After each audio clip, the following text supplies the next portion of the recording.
5. pora. Erlik ayollarni elishma sizlarga harom qilindi. Faqat sizlarning boshqarishinglar ostidagi cho'rlar buningdan mustasno. Bu Allohning sizlarga farz qilgan hukmlardir. Bulardan yana yuqoridagi elish durust bo'lmaydigan ayollardan boshqalarini zinodan saqlanib, iffetlik bo'lganinglar holda mollaringlarni sarf qilib, ya'ni mehrini berib nikohlab elishinglar halol qilindi. Qaysi ayollarni nikohlab elib foydalansanglar, ularga nikoh vaqtida bekitilgan mehrlarni beringlar. Mehri bekitilgandan keyin o'zaro bitishgan narsanglar to'g'risida, ya'ni ayolning roziligi bilan saqit qilingan mehri uchun sizlarga hech gunoh bo'lmaydi.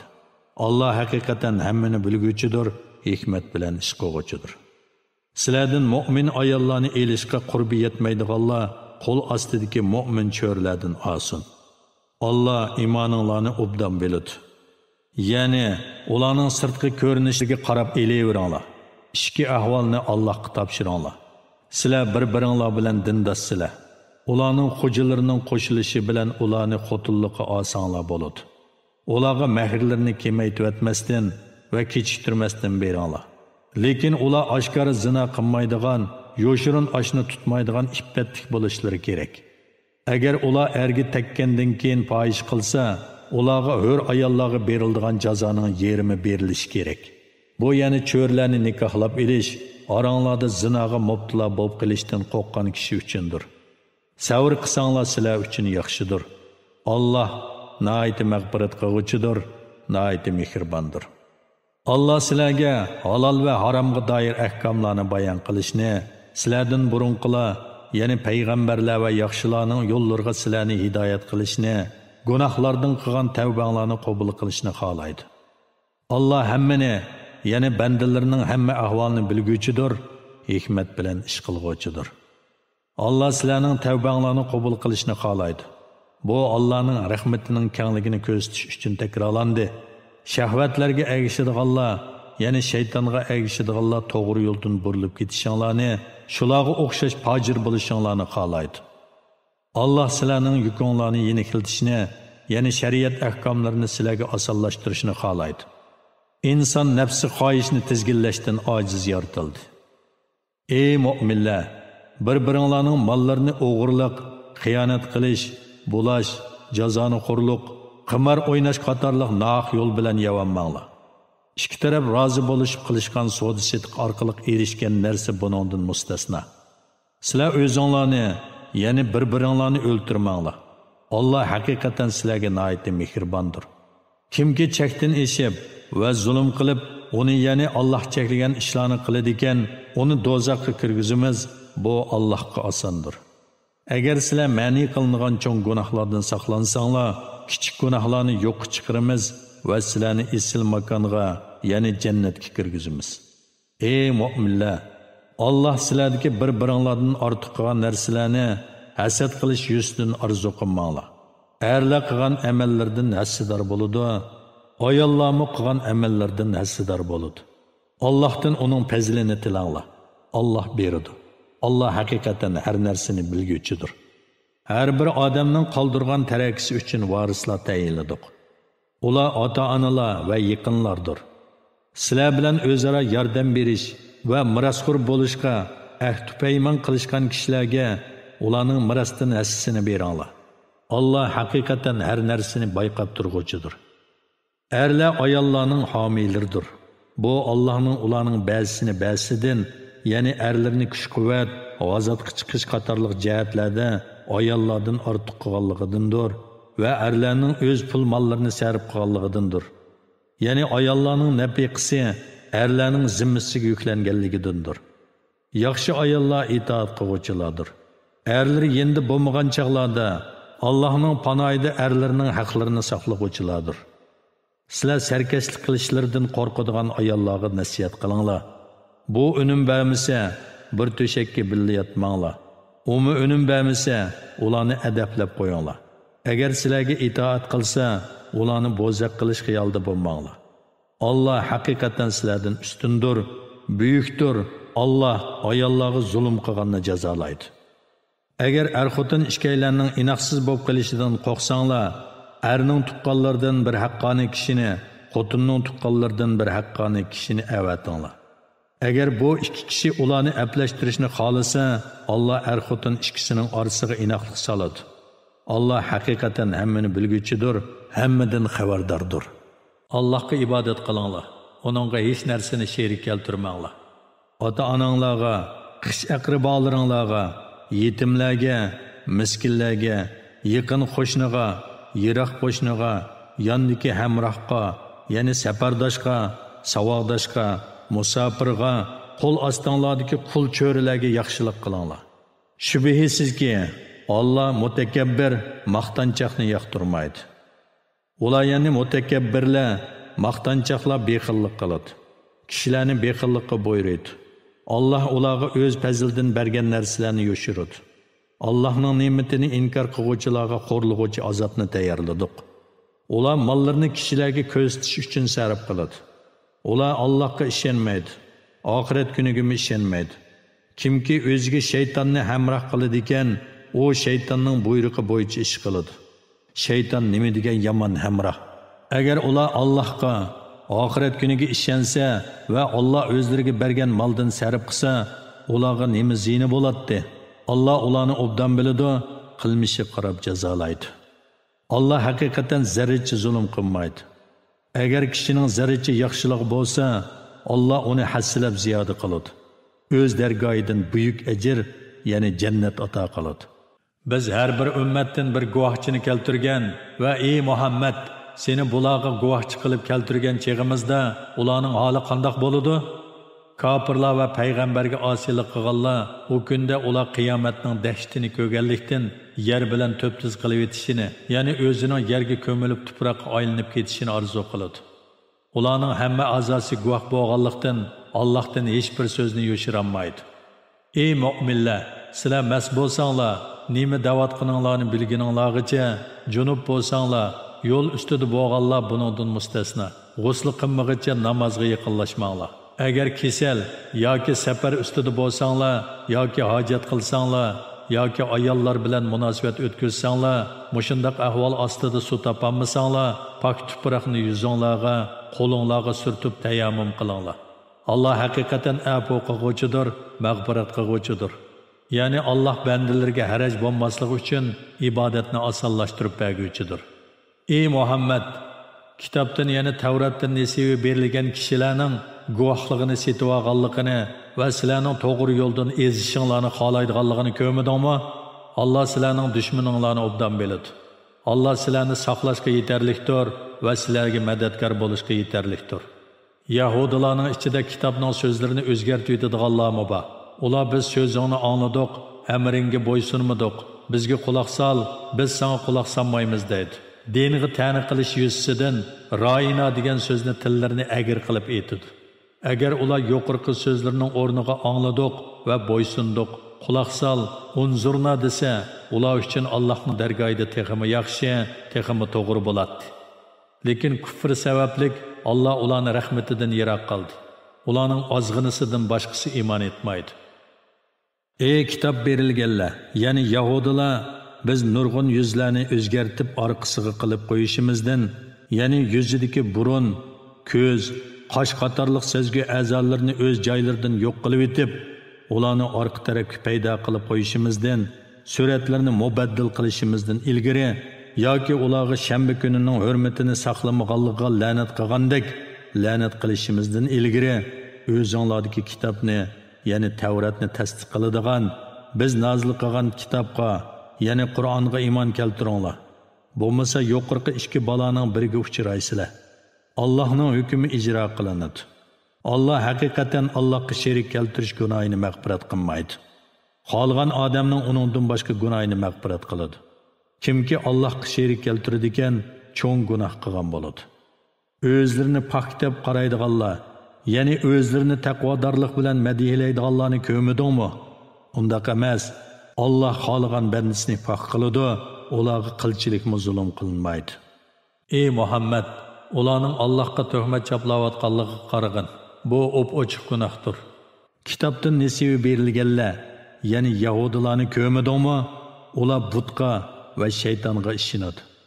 Kofirlarni ko'stib, Bular yana Quraysh kuffarlarining yo'li iymon etganlarnikidan texmi to'g'ridir deydi. Ana shular Alloh rahmatidan yiroq qilgan kishilardir. Alloh kimni rahmatidan yiroq qiladi ekan, uningga Allohning azobidan qutuldiradigan hech bir madadkor topolmaysan. Yoki ularning podshohligidan nasibasi bormi? Hech qanday nasibasi yo'q. Agar bo'ladigan bo'lsa, ziyoda beqillikdan ular kishilarga qilchilik narsa bermaydi. Yoki ular Alloh o'z fazlidan kishilarga bergan narsaga, ya'ni Muhammad alayhisalomga berilgan payg'ambarlikka hasad qilishamdi. Biz haqiqatan İbrahim avlodiga kitob, hikmat berdik va ularga buyuk podshohlik berdik. Ular ya'ni Yahudilarning ichida uningga, ya'ni Muhammad alayhisalomga iymon etganlarmi bor? Uningdan yuz o'rganlarmi bor? Ularga ularning kufriga jazo berish yuzasidan jahannamning yenib turgan o'ti yetarlikdir. Shubhisizki, bizning oyatlarimizni inkor qilganlarni do'zaxga kirgizamiz. Ularning terilari pishib tugagan chaqda azobni tetitish uchun o'rniga boshqa teri yangushlaymiz. Alloh haqiqatan g'olibdir, hikmat bilan ish qiluvchidir. Iymon etgan va yaxshi amallarni qilganlarni ostidan o'stanglar eqib turadigan jannatlarga kirgizamiz. Ular jannatlarda mangu qoladi. U yerda ularga pok juftilar bo'ladi. Ularni jannatning mangulik soyasiga daxil qilamiz. Shubhisizki, Alloh sizlarni omonatlarni egasiga qaytarishga, kishilar orasida hukm qilganda odil hukm qilishga buyuradi. Alloh sizlarga nasihat qilgan ishlar nima degan yaxshi? Alloh haqiqatan so'zinglarni anglab turg'uchidir, ishinglarni ko'rib turg'uchidir. Ey mu'minlar, Allohga, payg'ambarga va o'zinglardan bo'lgan ish ustidagilarga itoat qilinglar. Agar sizlar bir shay'ida ixtilof qilishib qolsanglar, bu to'g'rida Allohga va payg'ambarga murojaat qilinglar. Agar sizlar Allohga va oxirat kuniga ishonadigan bo'lsanglar, bu yana Allohning kitobiga va payg'ambarlarning sunnatiga murojaat qilish sizlar uchun foydalidir, natija e'tibori bilan go'zaldir. Sana nozil qilingan kitobga, ya'ni Qur'onga va sendan burun nozil qilingan kitoblarga iymon keltirdik da'vogan kishilarni ko'midingmi? Ular arzini tağutning oldiga elib bormoqchi bo'lyapti. Halbuki ular tağutni inkor qilishga buyurilgan. Shayton ularni cho'nqur ozdirishni xohlaydi. Ular ya'ni munofiqlarga Alloh nozil qilingan kitob tarafga, ya'ni payg'ambar tarafga kelinglar deyilsa, munofiqlarning sendan qattiq yuz o'rganligini ko'rsan. Qilmishlari tufaylidan o'z beshiga bir musibat kelganda, sening oldingga kelib Alloh bilan qasam qilgan holda, biz faqat yaxshilik va yarashishni iroda qilgan edik deganlarning holi qandoq bo'ladi? Ani shular, ya'ni munofiqlar yolg'on aytadi. Alloh ularning dillardagini, ya'ni munofiqligini, mekrini biladi. Ulardan yuz o'rgin, ularga nasihat qilgan, ularga ta'sirli so'zlarni qilgan. Biz har qanday payg'ambarni Allohning izni bilan faqat itoat qilish uchunla avatdik. Uningga itoat qilganlik Allohga itoat qilganlik bo'ladi. Ular, ya'ni munofiqlar, sening hukmingni qabul qilmay o'zlariga zulm qilganda, sening yeningga kelib Allohdan mag'firat tilasa, payg'ambarmi ular uchun mag'firat tilasa edi, albatta ular Allohni kechirim qilguvchi, nihoyatda mehribon topadi. Ey Muhammad, Parvardigoring bilan qasamki, ular ya'ni munofiqlar o'z orasidagi da'talashga seni hukm chiqarishga taklif qilmoqchi, ondan sening chiqargan hukmingga ularning dillaridagi qilchi g'um bo'lsa-mu yo'qolmoqchi, ular butunlay bo'ysunmoqchi iymon etgan bo'lmaydi. Agar biz ularga o'zinglarni o'ltiringlar yoki yurtinglardan chiqib ketinglar deb amr qilgan bo'lsak, ya'ni ilgirkilarga yuklangandek og'ir taklifni ularga yuklasak edik, ularning ozg'inisidan boshqasi buni ijro qilmaydi. Agar ular qilingan vaz-nasihatga amal qilsa edi, albatta ularga yaxshi bo'ladi va iymoni mustahkam bo'lgan bo'ladi. Gumrohlik va nifoqdan eng yiroq bo'lgan bo'ladi. O chaqda dargoyimizdan ularga albatta buyuk ajr, ya'ni jannat ato qiladiq. Ularni albatta to'g'ri yo'lga hidoyat qiladiq. Kimlarki Allohga va payg'ambarga itoat qiladi ekan, ular oxiratda Allohning ne'matiga erishgan payg'ambarlar, siddiqlar, shahidlar va yaxshilar bilan birga bo'ladi. Ular nima degan yaxshi hamrohlar. Bu fazil Alloh tarafidandir. Allah fazil ehsonga tegishli bo'lganlarni bilishda yetarlikdir. Ey mu'minlar, düşmanlarning sharridan saqlanish uchun tayyorlik holatida turinglar. Urushga turkum bo'lib yoki hammanglar bir bo'lib chiqinglar. Shubhisizki, oranglarda urushga chiqmay qolib qolganlar, ya'ni munofiqlar bor. Agar sizlarga biror musibat, ya'ni mag'lubiyat va qirg'inchilik kelsa, u munofiq Allah bana haqiqatan marhamat qildi, chunki men ular bilan urushda billa bo'lmadim, bo'lmasa o'ldirilganlar qatorida o'ldirilgan bo'latdim deydi.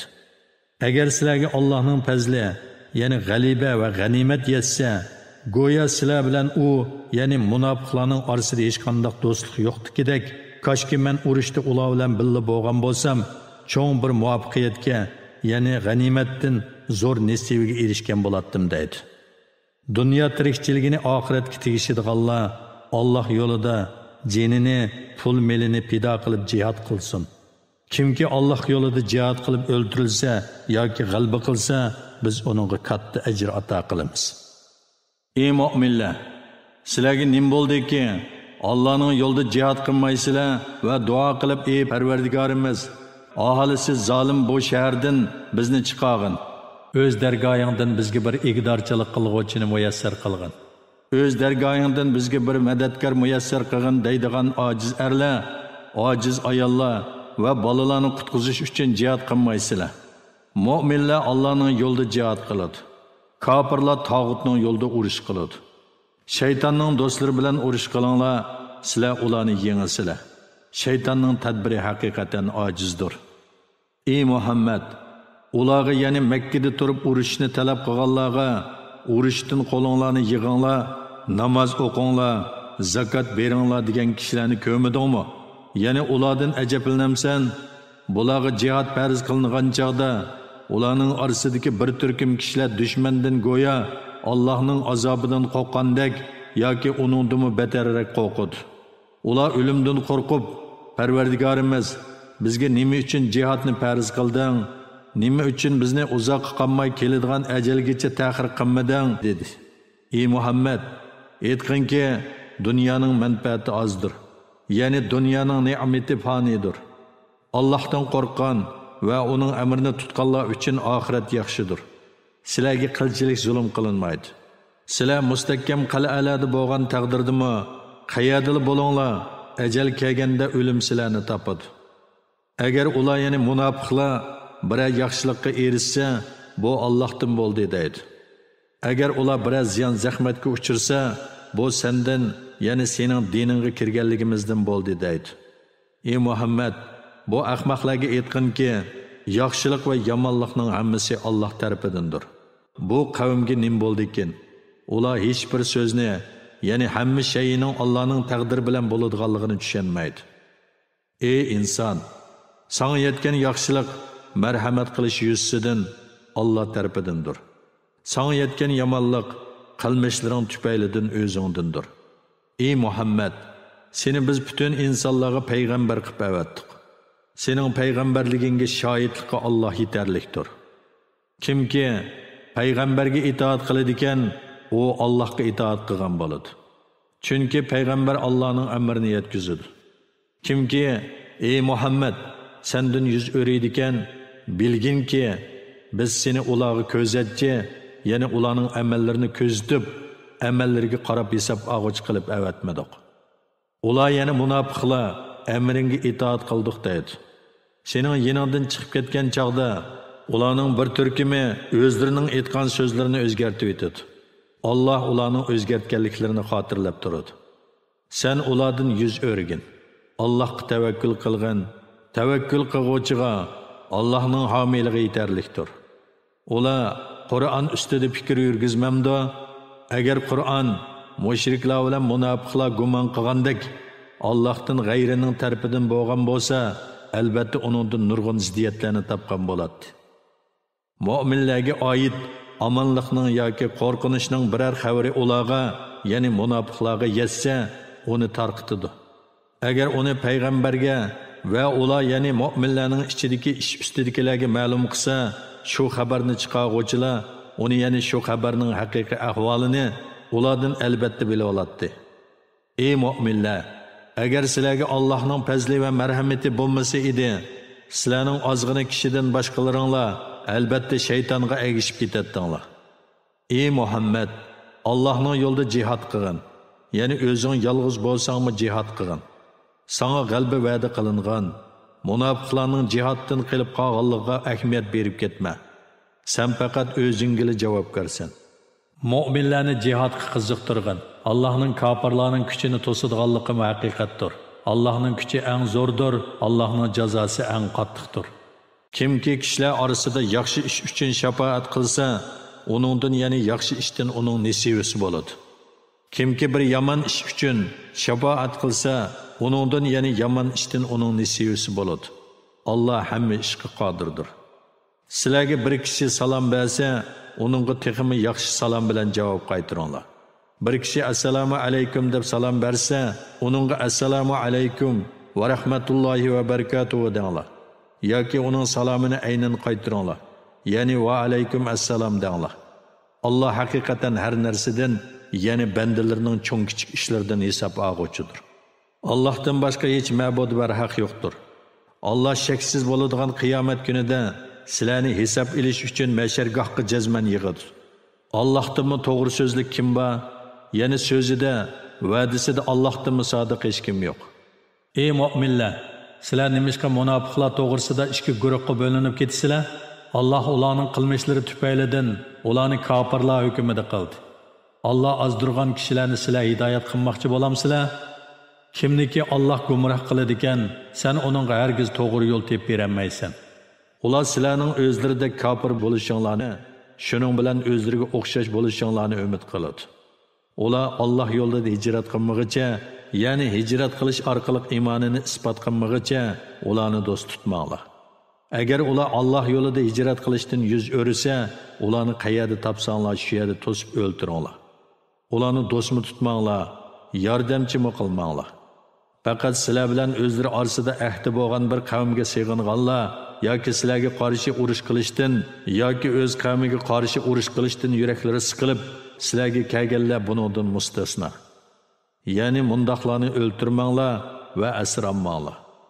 Agar Alloh xolisa, ularni sizlarga hukmron qiladi. Ular albatta sizlar bilan urushadi. Ya'ni Alloh ularni kuchli qilib sizlarga qarshi urush qilishga jur'at qiladi. Agar ular sizlardan yiroq tursa, sizlar bilan urushmasa va sizlarga taslim bo'lsa, Alloh sizlarning ularga hujum qilishinglarga hargiz ruxsat qilmaydi. Iymonini izhor qilish bilan sizlardan muommallikqa erishmoqchi va qavmiga qaytganda kufrni izhor qilish bilan o'z qavmidan muommallikqa erishmoqchi bo'lgan ikkinchi bir xil kishilar, ya'ni munofiqlarni ko'rsizlar.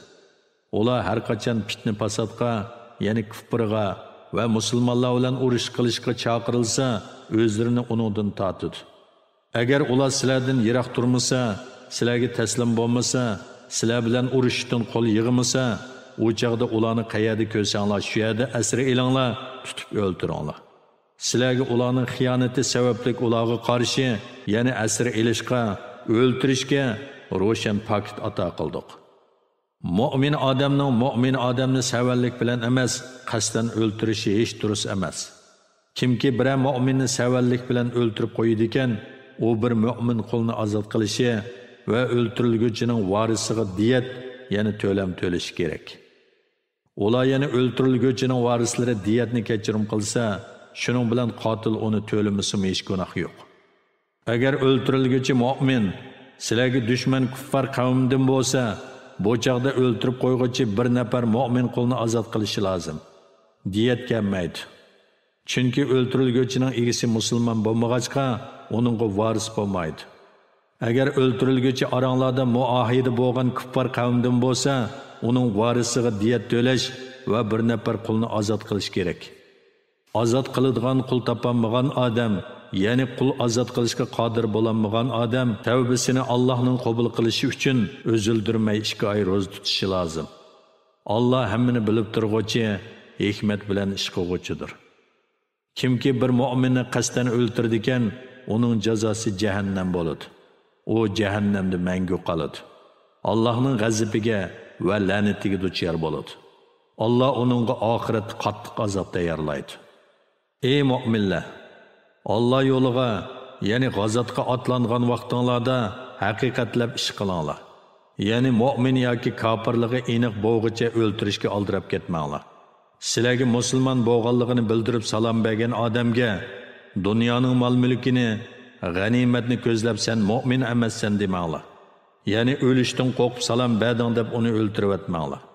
Allohning dargohida mundaqlarni o'ltirishdan sizlarni behojat qiladigan nurg'un g'animatlar, ya'ni savob bor. İlgiri sizlarmi ana shundoq kofir edinglar. Keyin Alloh sizlarga iymonni iltifot qildi. Ularni o'zingizlarga selishtirib haqiqatlab ish qilinglar. Alloh sizlarning qilmishinglardan xabardordir. Mu'minlardan o'zrisiz, ama, to'kur, kasalga o'xshash o'zrisi bala buningdan mustasno. Jihadga chiqmaganlar Alloh yo'lida mollarini, jonlarini tikib jihad qiluvchilar bilan barobar bo'lmaydi. Alloh mollarini, jonlarini tikib jihad qiluvchilarni jihadga chiqmag'uvchilardan bir daraja ustun qildi. Bu ikki xil kishilar, ya'ni o'zrisi bo'lib jihadga chiqmaganlar va jihadga chiquvchilarning hammasiga Alloh jannatni va'da qildi. Alloh jihad qiluvchilarga buyuk ajr ato qilib, ularni o'zrisiz turib jihadga chiqmaganlardan ortiq qildi. Alloh ularga ustun martabalar, mag'firat va rahmat ato qildi. Alloh mag'firat qiluvchidir, nihoyat mehribondir. O'zlariga zulm qiluvchilar, ya'ni hijratni tark etib kuffarlar bilan birga turg'uvchilarning jonlari farishtalar tarafidan elindigan chaqda, farishtalar ulardan dininglarning ishida qaysi holatda edinglar deb so'raydi. Ular zaminda, ya'ni Makka zaminida biz dinni barpo qilishdan bo'zaq qilingan edik deydi. Farishtalar, hijrat qilsanglar Allohning zimini kengar emasmidi deydi. Ana shu hijrat qilmaganlarning boradigan joyi jahannamdir. Jahannam nima degan yomon joy. Faqat erlardan, ayollardan, bolalardan chorasiz qolgan, ya'ni hijrat qilishga chora topolmagan, yo'l bilmaydigan ojizlar buningdan mustasno. Ana shularni Alloh afo qilg'ay. Alloh nihoyat afo qiluvchidir, nihoyat mag'firat qiluvchidir. Kimki Alloh yo'lida hijrat qiladi ekan, u zaminda chiqish yo'li va kengchilik topadi. Kimki uyidan Allohning va payg'ambarning tarafiga hijrat qilib chiqsa, ondan yo'lda o'lsa, uning ajrini cho'qim Alloh berdi. Alloh nihoyat mag'firat qiluvchi va nihoyat mehribondir. Safarga chiqqan vaqtinglarda kofirlarning o'zinglarga ziyon zahmat yetkazib qo'yishdan qo'rqib, namozni qasr qilib, ya'ni 4 rakatni 2 rakat qilib o'qisanglar sizlarga hech gunoh bo'lmaydi. Kofirlar sizlarga haqiqatan ochiq dushmandir. Namoz o'qiyotgan fursatdan foydalanib, sizlarni o'ltirishdan yanmaydi. Ey Muhammad, sen mu'minlar bilan jihadda birga bo'lib ularga namoz o'qib bermoqchi bo'lganingda, ularning bir firqasi sen bilan birlikda namozga tursin. Qur'onlarni ehtiyot yo'sidan yanida tutsin. Sajdaga berib bo'lgandan keyin ular orqanglarga o'tib tursin, ya'ni namoz o'qib bo'lgan firqa orqanglarda ko'zatchilik qilib tursin. Ularning o'rniga namoz o'qimagan ikkinchi bir firqa kelib, sen bilan birlikda, ya'ni orqangda namoz o'qisin. Dushmanlardan ehtiyotjonlik bilan ho'shyor tursin. Dushmanlar bilan urushga tayyor turish yuzidan qurollarni yanida tutsin. Kofirlar sizlarning qurollaringlardan, ashyolardan g'aflat qilishinglarni, shuning bilan sizlarga birdilla hujum qilishni orzu qiladi. Ya'ni dushmanlarning sizlarga hujum qilish fursatiga ega bo'lolmasligi uchun hammanglar birla vaqtda yig'ilib namoz o'qimay, yuqorqi usul bo'yicha o'qinglar. Agar sizlarga yomg'ir sababli garaj bo'ladigan bo'lsa yoki kasal bo'lsanglar, o'choqda qurollaringlarni qo'yib qo'ysanglar sizlarga hech gunoh bo'lmaydi. Ehtiyotchan va ho'shyor bo'linglar. Alloh haqiqatan kofirlar uchun xo'rlig'uvchi azob tayyorladi. Namozni tugatganinglarda o'ri turgan, o'ltirgan va yotgan holatda Allohni yod etinglar. Xotirjam bo'lgan cheg'inglarda namozni butun shartlar bilan mukammal ado qilinglar. Shubhisizki, namoz mu'minlarga vaqti belgilangan holda farz qilindi. Dushmanning orqasidan qo'g'lashga suslik qilmanglar. Agar sizlar qiynalsanglar, ular xuddi sizlarga o'xshash qiynaladi. Sizlar ular umid qilmaydigan narsalarni, ya'ni shahid bo'lishni, savobni va g'albini Allohdan umid qilasizlar. Alloh hammani bilguchidir, hikmat bilan ish qilguvchidir. Ey Muhammad, seni kishilar orasida Allohning ko'rsatgani bo'yicha hukm qilsin deb, sana haqiqatan haq kitobni nozil qildik, xoinlarning tarafini olmag'in. Allah'tan mağfiret dilegin. Allah haqiqatan naiti mağfiret qiluvchidir, naiti mehribondir. Gunoh qilish bilan o'zlariga xiyonat qiluvchilarning tarafini olmag'in. Xiyonatga odatlangan, gunohga cho'mgan kishini Allah haqiqatan do'st tutmaydi. Ular xiyonatlarini insonlardan xijil bo'lib yashiradi. Allohdan xijil bo'lib yashirmaydi. Ular Allah rozi bo'lmaydigan so'zni, ya'ni bo'xton chaplash, yolg'on guvohlik berish va yolg'on qasamni planlagan chaqda Allah ular bilan birga edi.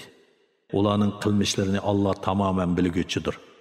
Sizlar shunday kishilarki, hayoti dunyoda ularning, ya'ni o'g'ri va xoinlarning tarafini oldinglar.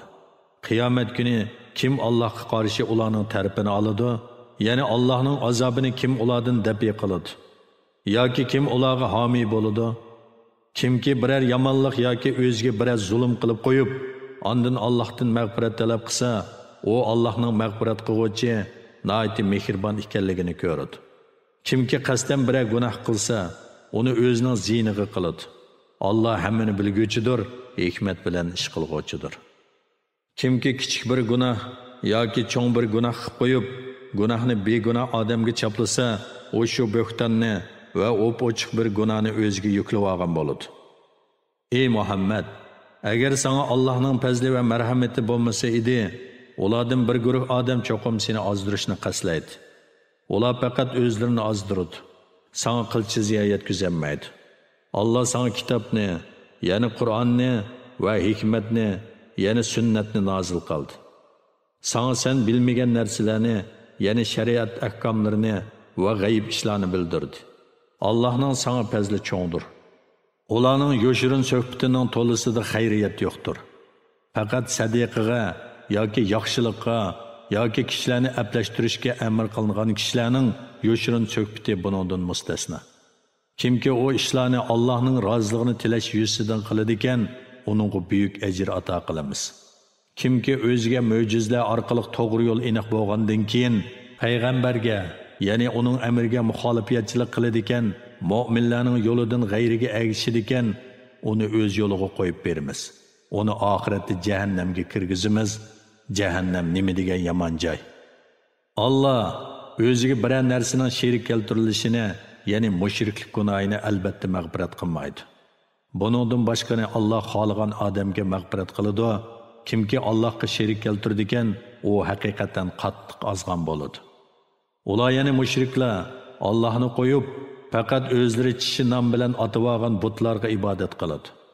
Faqat Allohning ibodatidan bosh tortgan shaytonga ibodat qiladi. Allah shaytonni rahmatidan yiroq qildi. Shayton aytdi: "Men albatta sening bandalaringdan muayyan sondagilarni egilayman. Shundaqla cho'qim ularni ozdiraman. Ularni xom xiyol qildiraman, ya'ni hayot uzun, qiyomat, hisob elish yo'q degandek botil aqidalarni ko'ngliga solaman. Ularni cho'qim chori poylarning quloqlarini yerishga buyurayman. Ularni cho'qim Allohning maxluqotini o'zgartirib etishga buyurayman. Kimki Allohni qo'yib shaytonni do'st tutadi ekan, u ochiq ziyon tortgan bo'ladi. Shayton ularga yolg'on va'dalarni beradi va ularni xom xiyolga soladi. Shayton ularga faqat yolg'onni va'da qiladi. Ana shularning boradigan joyi jahannamdir. Ular jahannamdan qochadigan joy topolmaydi. Iymon etgan va yaxshi amallarni qilganlarni ostidan o'stanglar eqib turadigan jannatga kirgizamiz. Ular jannatlarda mangu qoladi. Allohning va'dasi haqdir. Allohdanmi rost so'zlik kim bor? Ya'ni Allohdanmi rost so'zlik hech ahadi bo'lmaydi. Allah va'da qilgan savob sizlarning quruq orzuinglar va ahli kitobning quruq orzusi bilan qo'lga kelmaydi. Kimki bir yomonlik qiladi ekan, uning uchun dunyo yoki oxiratda jazolanadi. U o'z uchun Allohdan boshqa Allohning azobidan qutuldiradigan hech qanday do'st va hech qanday madadkor topolmaydi. Har ayoldan mu'min bo'lib turib yaxshi ishlarni qilganlar jannatga daxil bo'ladi. Ularga qilchi zulm qilinmaydi, ya'ni ularning qilgan amallarining savobi qilch kamaytib etilmaydi.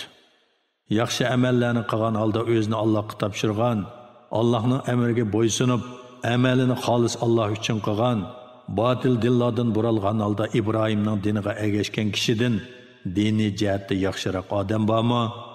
Alloh Ibrohimni do'st tutdi. Osmonlardagi, zimindagi shaylarning hammasi Allohningdir. Allah her narsani to'liq bilguchidir. Ey Muhammad, sendan ayollar to'g'risida fatvo so'raydi. Aytqinki, ular to'g'risida Allah sizlarga fatvo beradi. Qur'onda sizlarga tilovat qilinadigan ayollarning birasiga oid oyatlarga fatvo beradi. Shundoq yetimlar to'g'risida fatvo beradiki, sizlar ularning tayin qilingan mirosini bermaysizlar. Ularning mirosi qo'limizdan chiqib ketib qoladi deb ularni erga bermaysizlar. Bo'zaq qilingan bolalarning haqqini berishinglar va yetimlarga haqqani bo'lishinglar haqida fatvo beradi. Ayollarga va yetimlarga qandoqli yaxshilik qilsanglar, shubhisizki Allah uni bilib turadi. Ya'ni shuningga asosan Allah sizlarni mukofotlaydi. Agar biror ayol erining ko'ngilsiz bo'lishidan yoki yuz o'rishidan andish qilsa, ularning o'zaro kelishishi hech gunoh emas. Kelishish o'zlib ketishdan yaxshi. İnsanlarning tabiatiga bexillik singib ketgan. Agar ayollaringlarga yaxshilik qilsanglar, ularga zulm qilishdan saqlansanglar, Allah sizlarni mukofotlaydi. Allah haqiqatan qilmishinglardan xabardordir. Qancha tirishsanglarmi, ayollaringlarga muhabbatda va dilning moyilligida barobar muomalada bo'lishga hargiz qodir bo'lolmaysizlar. Shuning uchun birsiga butunlay moyil bo'lib, ikkinchisini erbodekmi emas, yo'qdekmi emas esib qo'yilgan ayoldek tashlab qo'ymanglar. Agar bu jihatdagi qusurlaringlarni tuzatsanglar, ularga zulm qilishdan saqlansanglar, Allah albatta sizlarga mag'firat qiladi, rahim qiladi. Agar ikkisi o'zlashib ketsa, Allah o'z fazli bilan ularning birisini ikkinchisidan behojat qiladi. Allahning fazli kengdir, hikmat bilan ish qiluvchidir. Osmonlardagi va zimindagi shaylar Allohningdir. Sizlardan ilgari kitob berilganlarga va sizlarga Allohga taqvodorlik qilishni tavsiya qildik. Agar kofir bo'lsanglar, kufringlar Allohga ziyo yetkazmaydi. Osmonlardagi va zimindagi shaylar Allohning mulki va maxluqotidir. Allah maxluqotdan behojatdir, madhiyaga loyiqdir. Osmonlardagi va zimindagi shaylar Allohningdir. Hamma ishni boshqarishga Alloh yetarlikdir. Ey insonlar, agar Alloh xolisa, sizlarni yo'q qilib o'rninglarga boshqalarni keltiradi, Allah buningga qodirdir. Kimki qilgan amali bilan dunyoning ne'matini tilaydi ekan, uningga aytib qo'ygunki, dunyo va oxiratning ne'mati Allohning dargohidadir. Banda o'z Parvardigoridan dunyo va oxiratning ne'matini tilasin. Allah bandalarining so'zini anglab turg'uchidir, bandalarining amallarini ko'rib turg'uchidir. Ey mu'minlar, Allah uchun guvohlik berishda o'zinglarning yoki ota-onanglarning yoki tuqqanlaringlarning ziniga guvohlik berishga to'g'ri kelgan taqdirdami adolatni barpo qilishga tirishinglar. Guvohlik berilguvchi boy bo'lsa, uningga bo'lashmasdan va yoki peqir bo'lsa, uningga ich og'ritmasdan hamon odil guvoh bo'linglar. Allah ularga sizlardan yaqindir. Ya'ni ularning manfaatining nimada bo'lganligini obdan biladi. Nafsi xohishlaringlarga egishib, haqiqatdan burilib ketmanglar. Agar tillaringlarni to'lg'isanglar, ya'ni guvohlikdagi paketni burmlasanglar yoki guvohlikdan bosh tortsanglar, bilinglarki Allah haqiqatan sizlarning qilmishinglardan xabardor bo'lib turg'uchidir. Ey mu'minlar, Allohga, Allohning payg'ambariga va Allah uningga nozil qilingan kitobga, ya'ni Qur'onga va ilgari Allah nozil qilgan kitoblarga, ya'ni Qur'ondan ilgari nozil qilingan samoviy kitoblarga iymon keltiringlar. Kimki Allohni, Allohning farishtalarini, kitoblarini, payg'ambarlarini va oxirat kunini inkor qiladi ekan, u qattiq azg'on bo'ladi. Iymon etgan, ondan kofir bo'lgan, ondan iymon etgan, ondan kofir bo'lgan, ondan kufrda azvayligan, ya'ni shu kufr bilan o'lgan kishilarni Alloh mag'firat qilmaydi va ularni to'g'ri yo'lga, ya'ni jannatga yetaklamaydi. Ey Muhammad, munofiqlarga bishorat berginki, ular qattiq azobga duchor bo'ladi. Ular mu'minlarni qo'yib, kofirlarni vali qilib oladi. Ular kofirlarning qishidan izzat va qudrat talab qilamdi, ya'ni kuffarlarning do'stligidan izzat va g'alaba tilamdi. İzzet ve kudretinin hammasi Allah'a xosdir. Allah kitobda, ya'ni Qur'onda sizlarga nozil qildiki, sizlar Allohning oyatlarining inkor qilinayotgan va masxir qilinayotganligini anglagan chig'inglarda ular boshqa parang'i kirishmagicha ular bilan birga o'ltirmanglar. Bo'lmasa gunohda ularga o'xshash bo'lib qolasizlar. Allah haqiqatan munofiqlarning va kofirlarning hammasini oxiratda jahannamga to'playdi. Ular, ya'ni munofiqlar sizlarga hodisa kelishni kutadi. Agar sizlar Allohning nusratiga erishsanglar, ular biz sizlar bilan birga emasmidik? Kofirlardan olgan g'animatlardan bizga mu beringlar deydi. Agar kofirlar zafar topsa, ular kofirlarga biz sizlardan g'olib bo'lib turib sizlarni o'ltirmadik emasmi? Sizlarni mu'minlardan saqlamadikmi deydi. Allah qiyomat kuni oranglarda haqqoniy hukm chiqaradi. Allah kofirlarga mu'minlarga qarshi hargiz yo'l bermaydi. Shubhisizki, munofiqlar Allohni aldamoqchi bo'lishadi. Allah ularning aldamchiligiga yarasha jazo beradi. Ular namoz uchun turganda xushyoqmaslik bilan turadi. Savob umid qilmaydi. Namozni kishilarga ko'rsatish uchun o'qiydi. Ya'ni riyokorlik qiladi. Allohni faqat ozg'ini yod etadi. Munofiqlar kufr bilan iymon orasida arsalda bo'lib turadi. Na ularga, na bularga mansub emas. Kimni Alloh gumroh qilgan ekan, ya'ni o'zlarining xato yo'lga kirib olganliklari sababli Alloh ozg'unligida tashlayotgan bo'lsa, uningga hargizmi to'g'ri yo'l topolmaysan. Ey mu'minlar, mu'minlarni qo'yib kofirlarni vali qilib olmanglar. Sizlarning zininglarga, ya'ni munofiq ekanliginglarga Allohning ro'shan pakiti bo'lishni xohlamsizlar, munofiqlar cho'qim do'zaxning eng ostinqi qavatiga tashlanadi. Ularga hargizmi azobdan qutuldiradigan madadkor topolmaysan. Faqat munofiqlikdan tavba qilgan, amallarini tuzatgan, Allohning kitobiga ching yepishgan, dinini Alloh uchun xolis qilgan, ya'ni qilgan amalidan faqat Allohning roziligini ko'zlagan kishilar buningdan mustasno. Ana shular mu'minlar bilan birga, ya'ni ularning qatoridadir. Alloh mu'minlarga oxiratda jannatdan iborat buyuk ajr ato qiladi. Agar Allohning ne'matlariga shukr qilsanglar va iymon etsanglar, Allah sizlarga azob qilib nima qiladi? Allah shukr qiluvchini mukofotlovchidir, hammani bilguvchidir.